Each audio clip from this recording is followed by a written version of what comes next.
Happy Janmashtami.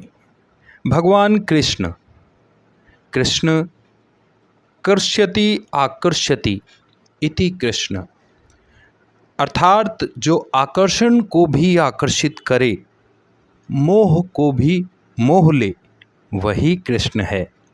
एक महान व्यक्तित्व, भगवान विष्णु के अवतार, जन्म से मृत्यु तक जिनका जीवन संघर्ष की पराकाष्ठा रहा है।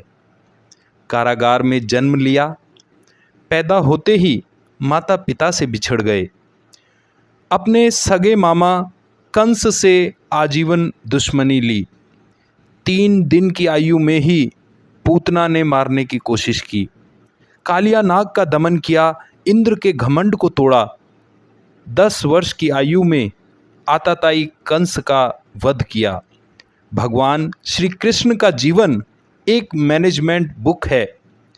भगवान श्री कृष्ण हमें एक मैनेजमेंट गुरु की तरह सिखलाते हैं। नंबर 1, मनुष्य जीवन संघर्ष का दूसरा नाम है। अर्थात कृष्ण कहते हैं, संसार में जन्मे हैं तो संघर्ष का सामना करना ही पड़ेगा। परमात्मा भी इससे बच नहीं सकते, कभी शिकायत नहीं की, हर परिस्थिति को जिया। दूसरा गुण जो कृष्ण हमें सिखलाते हैं, स्वस्थ शरीर ही विजेता बनाता है।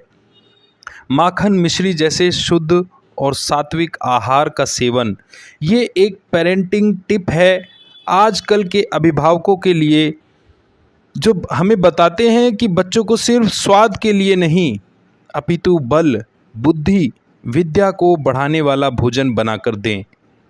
नंबर 3, कृष्ण कहते हैं कि पढ़ाई मात्र किताबी ना होकर रचनात्मक भी हो। समावेशी शिक्षा की अवधारणा कृष्ण ने दी।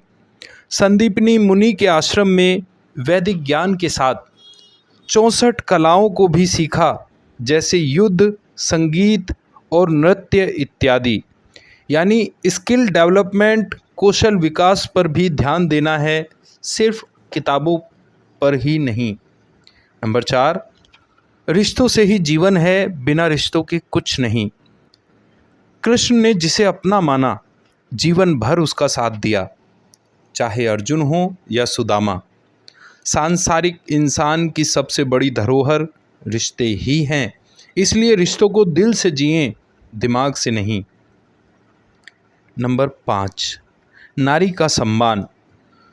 द्रौपदी के चीरहरण को रोका, राक्षस नरकासुर को मारकर उसकी कैद से 16,000 महिलाओं को मुक्त कराया, और जब उन्हें उनके परिवार और समाज ने भी त्यक्त कर दिया तो उन्हें अपनी पत्नी का दर्जा देकर राजमहल में रखा।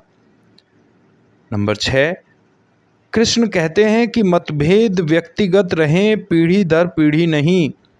दुर्योधन से आजीवन विरोध के बावजूद भी अपने पुत्र सांब का विवाह दुर्योधन की पुत्री लक्ष्मणा से कराया। भले ही दुर्योधन से उनके वैचारिक मतभेद थे, परंतु इस शत्रुता में बच्चों के प्रेम की बलि नहीं चढ़ने दी। नंबर 7, शांति का मार्ग ही विकास का रास्ता है। महाभारत युद्ध को रोकने के लिए हर संभव प्रयास किए, कौरवों के समक्ष 5 गांव देने का भी प्रस्ताव रखा। उनका कहना था कि शांति के मार्ग पर चलकर ही हम समाज का रचनात्मक विकास कर सकते हैं।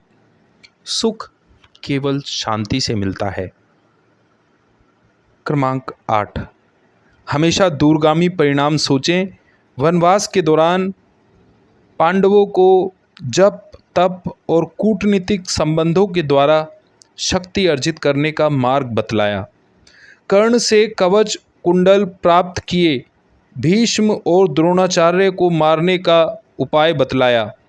कर्ण के सामने अर्जुन के स्थान पर घटोत्कच को समक्ष लेकर आए।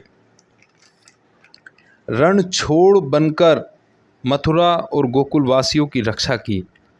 क्रमांक 9, कृष्ण हमें बताते हैं कि हर परिस्थिति में मन को शांत और दिमाग को स्थिर रखकर हम कैसे विजय प्राप्त कर सकते हैं। कृष्ण सिखाते हैं कि एक शांत मस्तिष्क जवाब देता है, समाधान देता है। आवेश में हमेशा हादसे होते हैं। पांडवों के राजसूय यज्ञ में जब शिशुपाल लगातार कृष्ण को अपशब्द कह रहा था, कृष्ण शांत रहे, मुस्कुराते रहे, और जब 100 अपशब्द पूरे हो गए तब उन्होंने शिशुपाल को पूरा किया। नंबर 10, लीडर बने, श्रेय लेने की होड़ से बचें। दुनिया भर के राजाओं को कृष्ण ने जीता, परंतु कभी किसी का सिंहासन नहीं छीना। उनके परिवार के सदस्यों को सिंहासन पर बिठाया। कभी किंग नहीं बने, हमेशा किंग मेकर की भूमिका में रहे।